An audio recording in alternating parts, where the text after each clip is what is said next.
class is now in session. I am Professor Hockey, and today we'll be discussing some San Jose Sharks news, and that is defenseman Nikolai Knyzhov has been put on waivers for the purpose of sending him down to the AHL. Now, it's been a very weird situation with the Sharks defensive core thus far this season. Most teams will have their top 6 starters, then they'll have like a 7th defenseman who hangs around the roster, and then usually everybody else on the depth charts is playing in the AHL and other minor leagues. The San Jose Sharks, however, have been carrying many more defensemen than you would expect. Obviously, these top 6 who have played the current game, that is Ferraro, Emberson, Addison, Benning, as well as Ohotyuk and Burrows. Then, of course, you must remember that Jacob McDonald, a defenseman, has played the third line forward role for each of the past few weeks. Then there is Jan Ruda, who is injured and is otherwise in the top 6. So already we're at 8 defensemen who are hanging around that main roster. Then Marc-Edouard Vlasic is sort of the 7th defenseman, so to speak. That's 9, and Knyzhov was still with the Sharks, meaning he makes 10 defensemen up with the main organization. And so something kind of had to give at some point. And the decision, of course, would come down to either Ohotyuk, Vlasic, or Knyzhov. At this point, Ohotyuk seems to have enough and has done enough that David Quinn likes him as a player and wants to keep him in the main lineup, so he should stay up. We'll see what happens when Ruda does return from injury, if Ohotyuk ends up being the 7th defenseman, or if perhaps Ruda ends up being the 7th defenseman.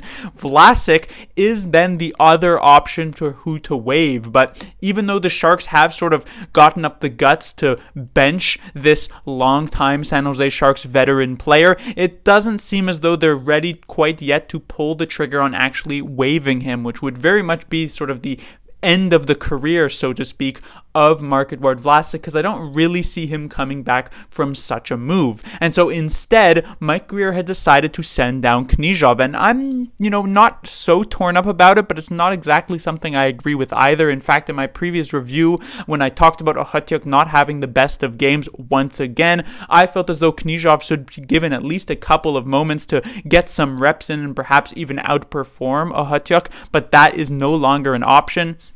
It honestly wouldn't surprise me that much if a team decides to take a chance on Knyzhov. The one thing that makes it slightly awkward is that he is on a 2-year deal, which means it doesn't expire at the end of this season, but at the end of next season, as this was an opportunity for Mike Grier to give Knyzhov that chance to really prove himself after it's been a really rough start to his career in the NHL. Because it's important to remember that he made his debut, played a good chunk of games with Erik Karlsson on the top or perhaps second pairing with the San Jose Sharks in the 56-game shortened NHL season. But in the year after that, he missed the entirety of the season due to injury, and then the year after that, which was just last season, he missed the first 4 or 5 months, again due to injury. And so he only managed to play about a small handful of games, and while Grier did give this opportunity to him to try and make something happen over these next 2 seasons if he could actually stay with the Sharks, he hasn't exactly been given tons of chances, and even when he has been,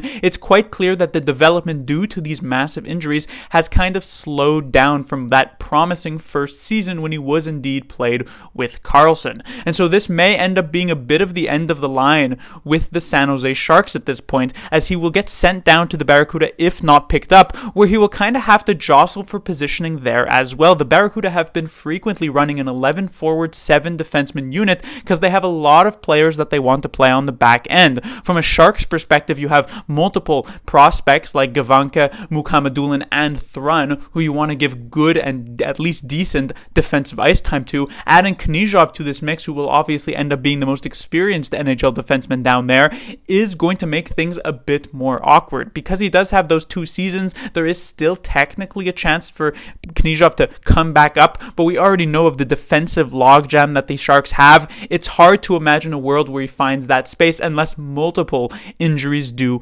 occur. So it'll be interesting to see by tomorrow if indeed Knyzhov does get picked up by another team. It is possible, though I don't know if anyone will want to take the chance on the 2-year deal. That is still not a hefty cap hit, but $1.25 million is not nothing, especially in a cap strap season like we currently are in. I guess we shall see. Class dismissed.